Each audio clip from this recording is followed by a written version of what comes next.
And it shall come to pass, when ye be come to the land which the Lord will give you, according as he hath promised, that ye shall keep this service.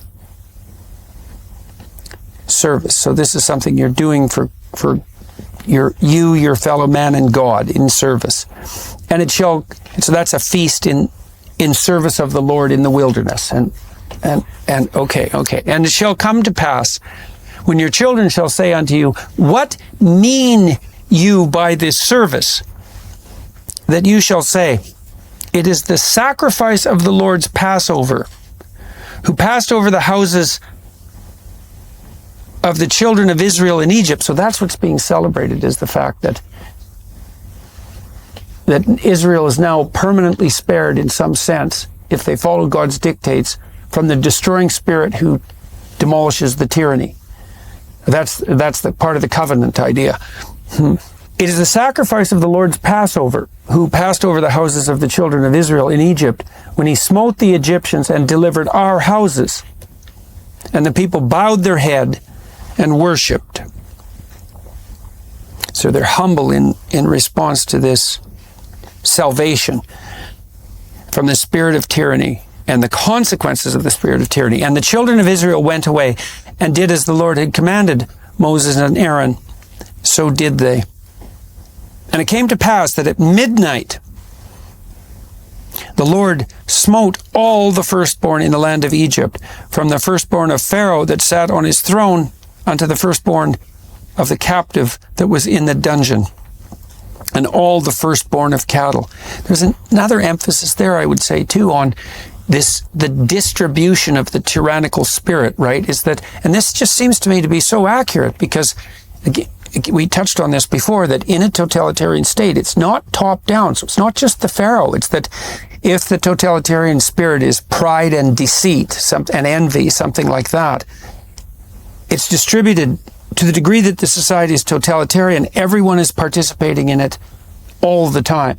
And so the consequences of that are visited on everyone, from king to even to the captive of the king. Yeah, what do we make of that? God, that's so strange. The firstborn of the captive. Well, that is. The captive is.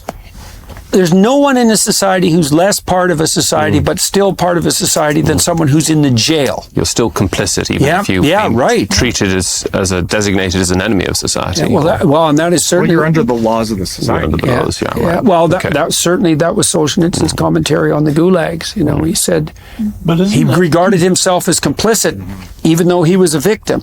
Yeah. So. But isn't the classical discussion, there's a solidarity in guilt, you're right.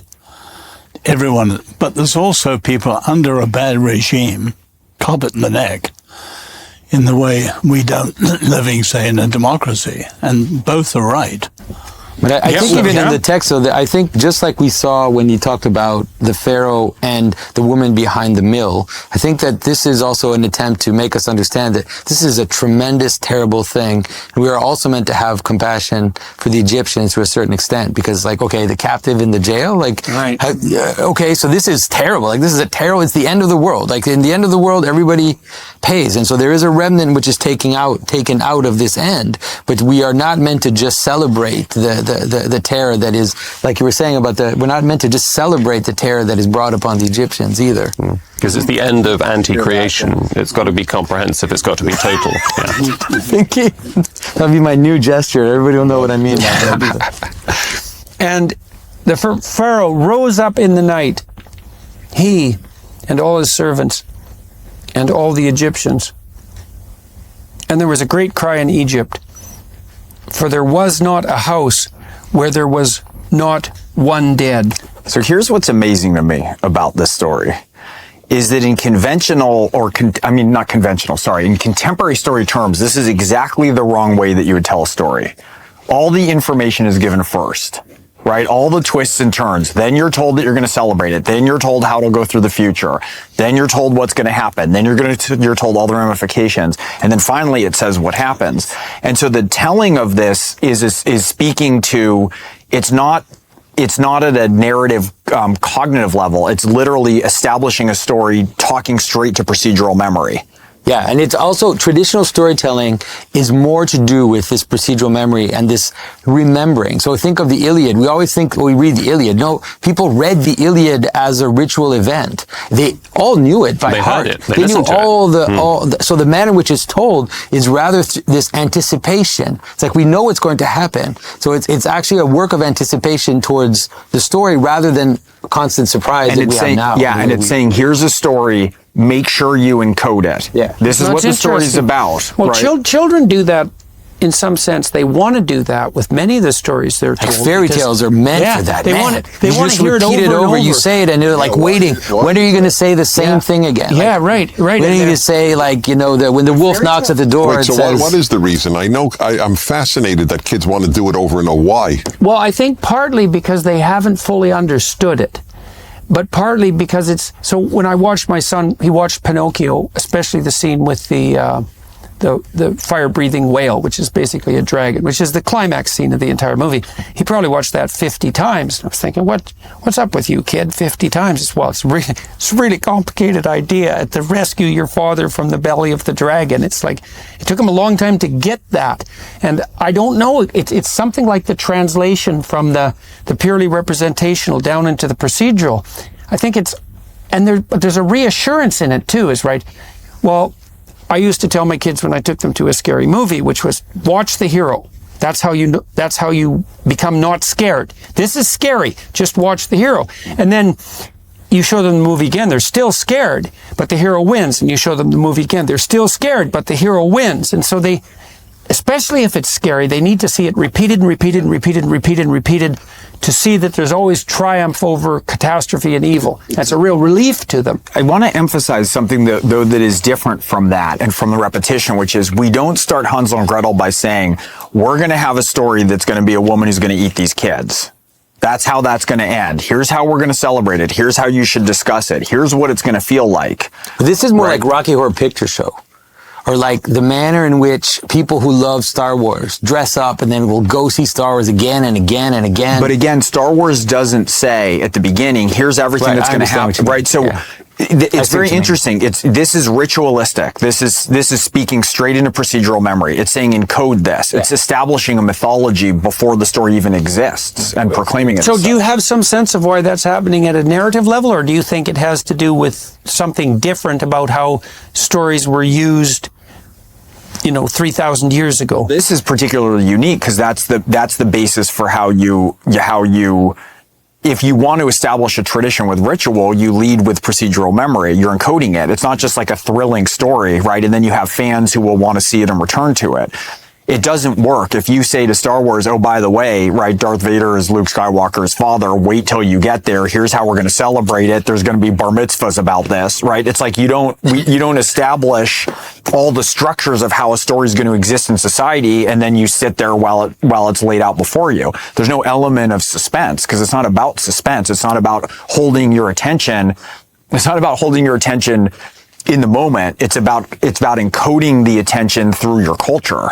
And so it's got a completely different aim from a lot of other kinds of stories. And that's why you think it's given it this different structure. There's another side to that, though. I mean, of course, there's on the one hand, when you talk about hearing this children's story again and again, I mean, that's what ritual is. Like there's never a life for any human being in which you don't need that constant exposure to the deep things that remind you what you're about or how to live or whatever. So there's no getting over a ritual like this in human life. That's one of the points. But I think narratively, one of the things, there's a theological point being made here, which is that you can't.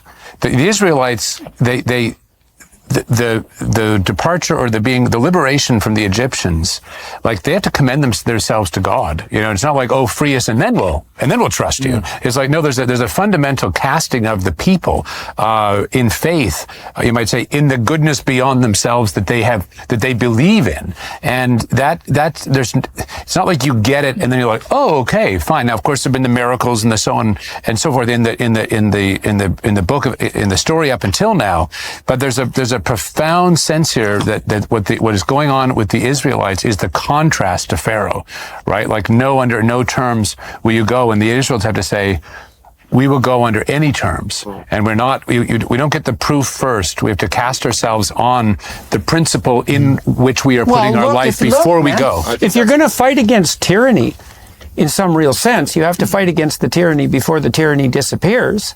And in order to fight against the tyranny, you have to evince faith that by appealing to the spirit that will lead you out of tyranny, that will work. And that's so preposterous. I mean, when someone like Solzhenitsyn says, one man who stops lying will bring down a tyranny, it's like, what? Really? It's like, no, obviously not, but not so obviously not. And so the faith, and so this is another part of this foundational element in this story, is that because the Israelites do evince faith in that which transcends tyranny as the foundation of their state, right?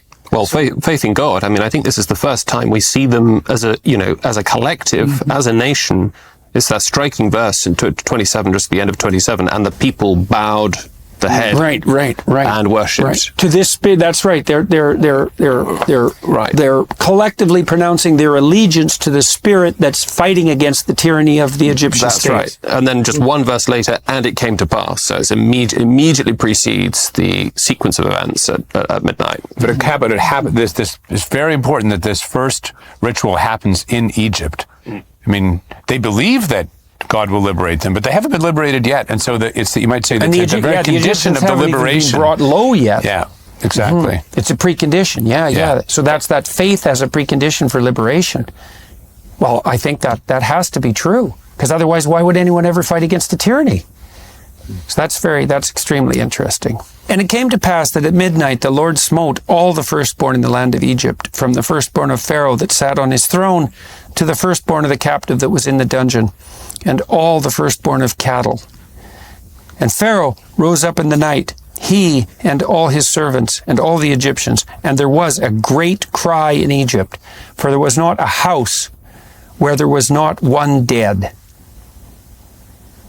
And he called for Moses and Aaron by night and said, Rise up and get you forth from among my people, both ye and the children of Israel, and go, serve the Lord, as ye have said. So even the Pharaoh now doesn't just say you're free.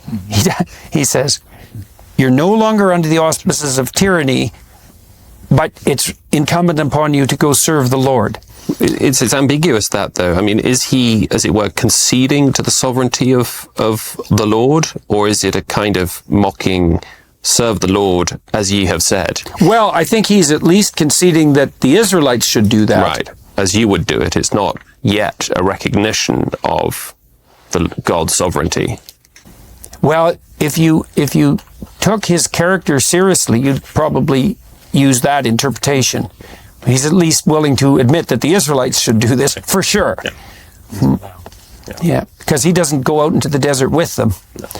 And also take your flocks and your herds, as ye have said, although the best of them does go with them, which is so interesting.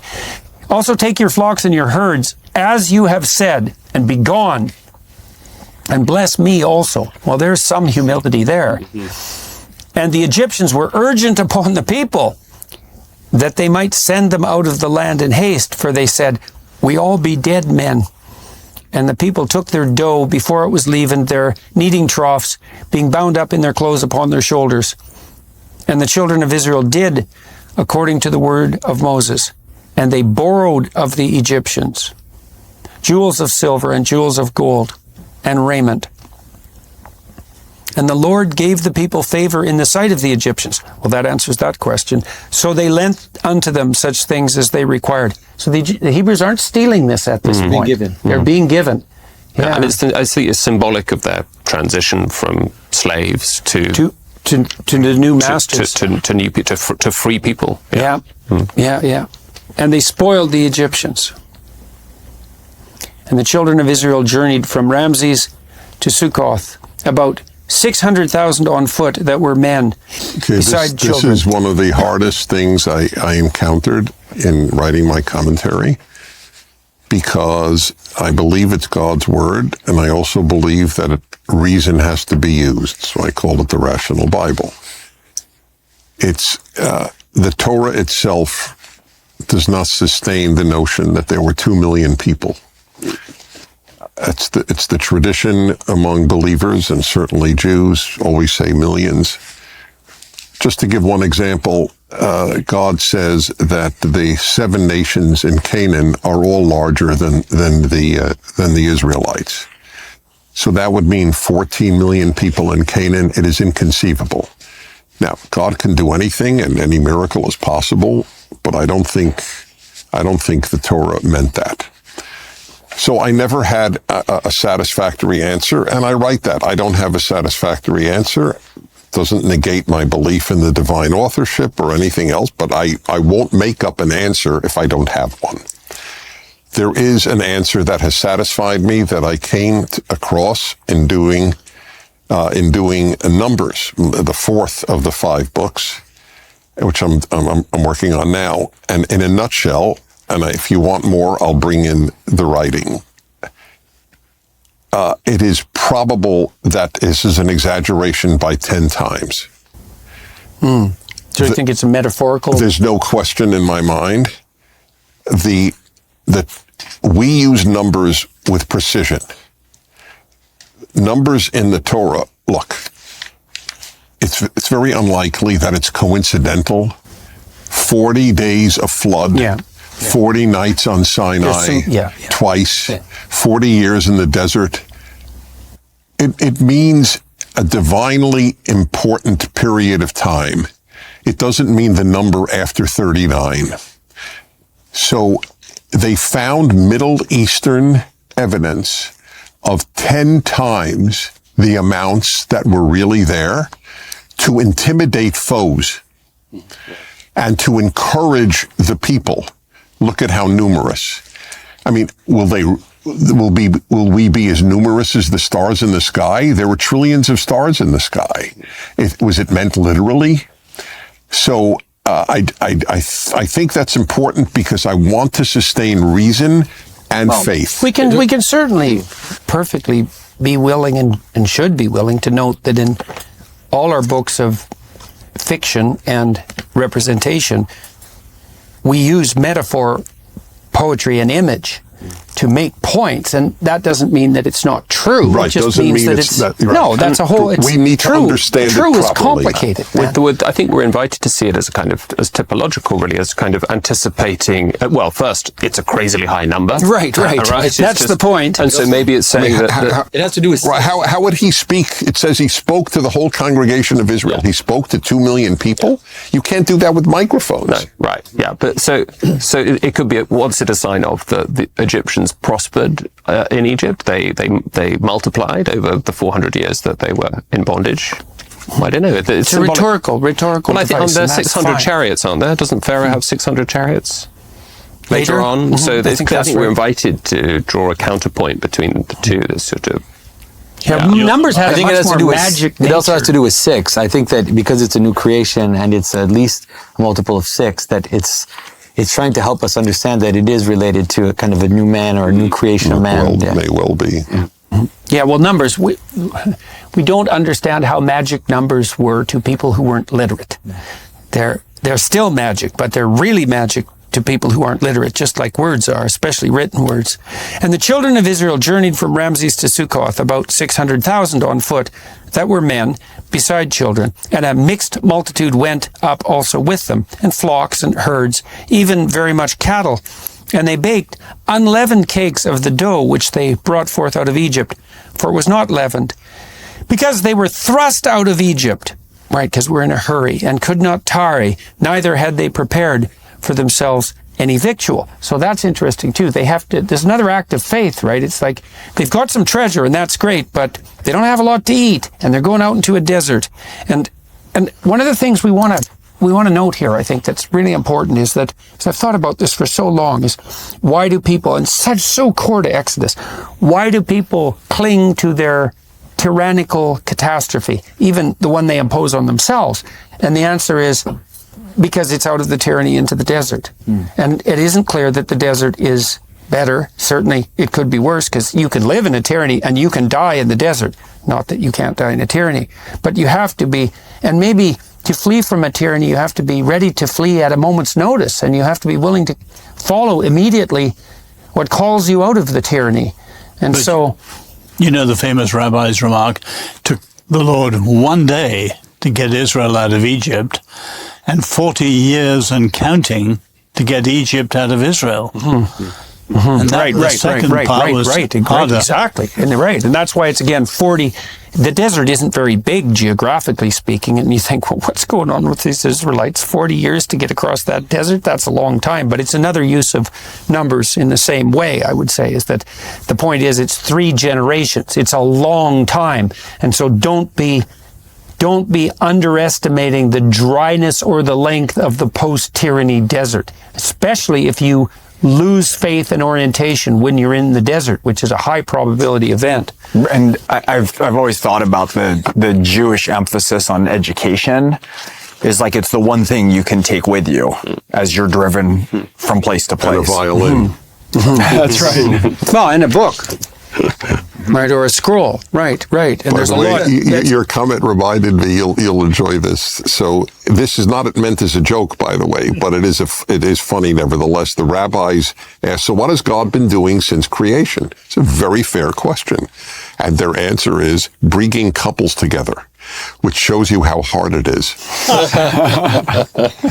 So there's also a little detail I think is important to understand. So we talked about how this is the foundation of Israel. Like this is the new beginning, you know, the congregation, the bowing down, the participating in the sacrifice, the marking of the doors. You have this sense in which Israel is marking itself as different, marking itself as together in order to be a remnant out of this end of the world scenario where Egypt is being destroyed. But there's also, just like in the ark when Noah crossed the waters, the animals were in the ark. Here, there's also this mention of what we call the mixed multitude and the animals. So there's a sense in which they're not repeating the totalitarian problem. That is, there's a room for the stranger to a certain extent. And you'll see after that, the rules, the laws will talk about how you are now going to engage with the stranger. And in the laws that the Torah will give, you always have to leave the corners of the field. There's a sense in which we don't want to reproduce this totalitarian world in which it's all work, no rest, no strange. Everything is just potential for our identity. And so you leave some play in the system. Yeah. And so this mention of the mixed multitude that left with Israel and the animals is to emphasize that because sure. Because so the next statements will have to do with that. Will have to do with the strangers. We'll see. It's a genuine diversity statement. Yeah. Is that even though there has to be a central order, there has to be room in that order for, what would you say, for the unavoidably exceptional? That's right. Something like that. Yeah. And the strange, or just the strange, the lowly, the strange, strategic, right? Why strategic?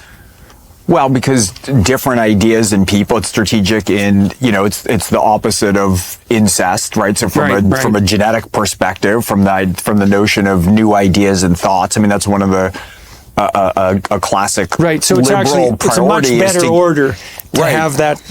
That's a yin and yang balance too. That's right. Is to prevent stagnation and to prevent ossification. Is you need new ideas. You need new ground currents. But as we see later on, where they kind of distinguish the laws that apply to the people of Israel and the laws that apply to the stranger, there's integration and assimilation, but there's a clear distinction still always between you'll see there's always warnings about something that's too far. Right? Don't sleep with the foreigner.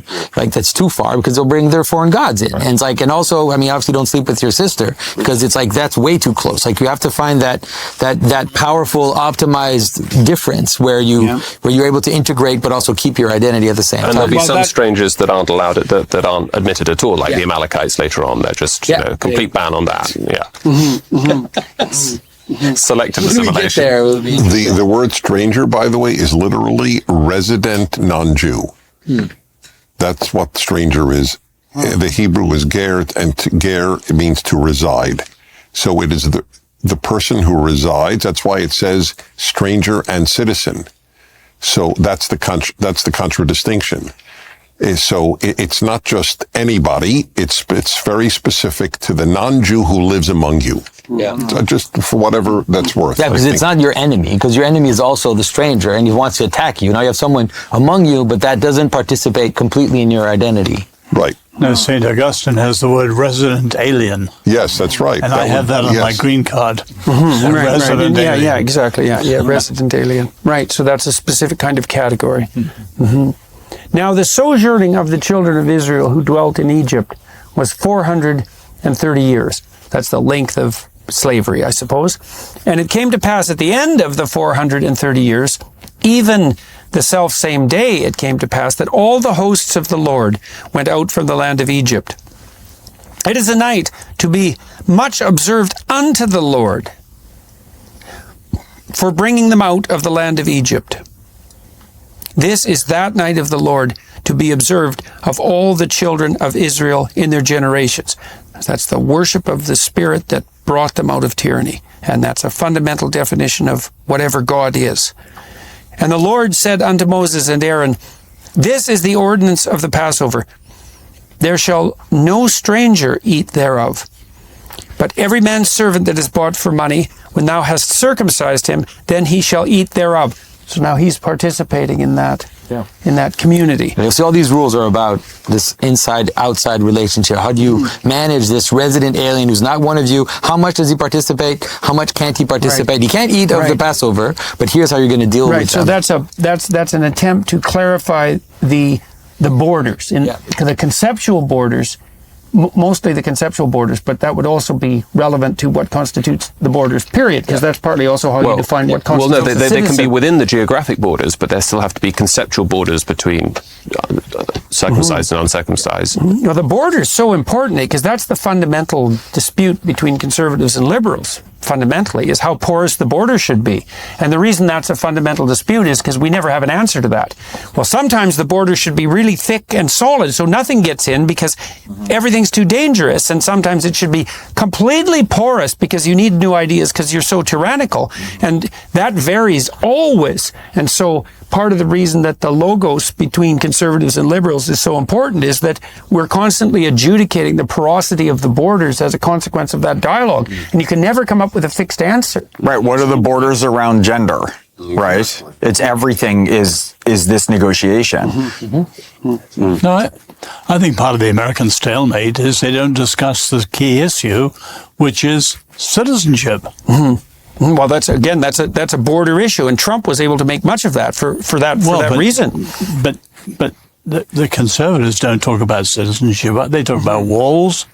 The other side talks about open borders. Yeah. America could take in a huge number if they make them Americans. I think that's what's so helpful about this passage, though, that it understands that assimilation is challenging, it's difficult, but at the same time one should be open to the stranger, open to the foreigner. We should be open to the possibility of integration. But they have to be incorporated within the structure. Through the rituals and the ceremonies. And the citizens. I'm totally with you. Okay. A foreigner and a hired servant shall not eat thereof. In one house shall it be eaten. Thou shalt not carry forth aught of the flesh abroad out of the house. So that's a union within the house, right? So that's part of setting up this hierarchy of borders as well. Neither shall ye break a bone thereof. All of the congregation of Israel shall keep it. That's like a definition. And when the stranger shall sojourn with thee, and will keep the Passover to the Lord, let all his males be circumcised, and then let him come near and keep it. That's his symbol of assimilation, eh? And he shall be as one that is born in the land. For no uncircumcised person shall eat thereof. Yeah, so that's the marker of belonging, and that's why that's so important. It actually also happens to be an external skin which is removed, like a garment of skin which is removed. Right, well, and it's also something that allows the phallocentric phallus to shine forth in some real sense. Yeah. Well, and you got to put blood in the deal. Like it's not an easy skin in the game, entry. Right? Yeah, that's right. Exactly. I was trying to avoid that, Pajot, but I'm glad you. Yeah. That's good. That's good. Well done. One law shall be to him that is homeborn, and unto the stranger that sojourneth among you. Yeah, well, that's quite something. That's definitely a negotiation of identity right there, is that you can that's how you can bring the stranger in. Thus did all the children of Israel, as the Lord commanded Moses and Aaron, so did they. And it came to pass the selfsame day that the Lord did bring the children of Israel out of the land of Egypt by their armies. It's a wonderful sense of universality there. One law shall be to him that is homeborn and unto the stranger that sojourneth among you. Right. A nice mediation between exclusion and inclusion. Yeah, well, it's the same. You might say that this is the way you see the universality of the God of the Hebrews, which is a long history. There's a long history of understanding of that universality, but that it's not. It's ultimately going to turn out to be a. I know there's a sense in which it is particular to the children of Israel, but the definition, the relation of the people to God is one that is universalizable. This is going to turn out to be a revelation that is. It transcends the Israelites. That transcends any particular people. Exodus 13:1. And the Lord spake unto Moses, saying, Sanctify unto me all the firstborn, whatsoever opened the womb among the children of Israel. So that's actually the child of what was virginal then as well, up to that point, in some real sense. Yeah. By the way, since it's open the womb in Jewish law, you must find this of interest, it would not include a cesarean birth. Say that again. A child, the firstborn of cesarean is not considered the firstborn under Jewish law. Wow. Because it didn't open But they're the womb. ones who can kill Macbeth nonetheless, so there's some advantage. That's what they had in mind. Sanctify unto me all the firstborn, whatsoever openeth the womb among the children of Israel, both of man and of beast. It is mine. First and foremost is God's. And Moses said unto the people, Remember this day in which you came out from Egypt, out of the house of bondage. For by strength of hand the Lord brought you out from this place. So again, that is, remember what transcends tyranny. That's the fundamental issue here. There shall be no leavened bread eaten. This day came you out in the month Abib. And it shall be when the Lord shall bring thee into the land of the Canaanites. Abib means spring. Means spring? Yeah, Spring. the season spring. So that's a creation motif again, Jonathan, do you think? Okay. Yeah. Well, spring is certainly a new beginning. Is that the beginning of the Jewish